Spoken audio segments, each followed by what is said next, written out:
that Americans and people around the world are waking up at a very rapid rate. And all you have to do is project out the lines. I mean, simple mathematical equation. If people continue waking up at this rate or even at an exponential rate over a period of 5 years, we're all going to jail, we're all going to be in big trouble. We better either do this now or never. And so I suspect they're accelerating their plans because they have to.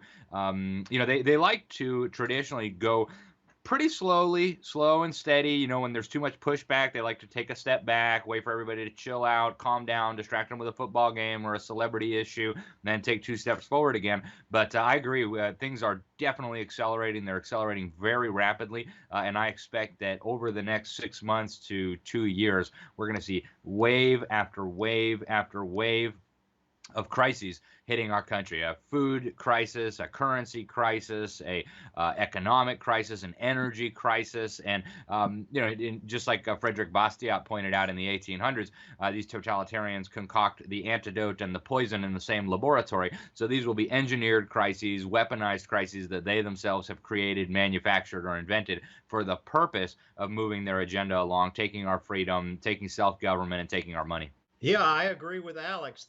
They're too far invested. They're too far in to turn back the clock or slow down the progress towards their eventual goals at this point.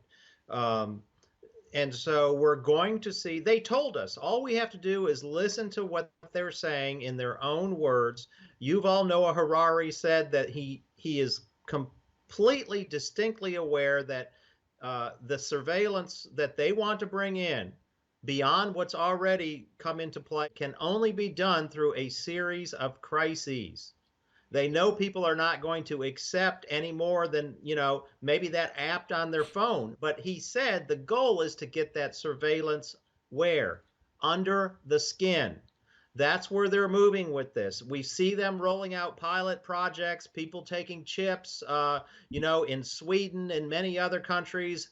We see people just, where they walk in and they wave their palm across the scanner and they walk out with their goods from the store. They no longer have to use a credit card, a debit card, or even an app on their phone.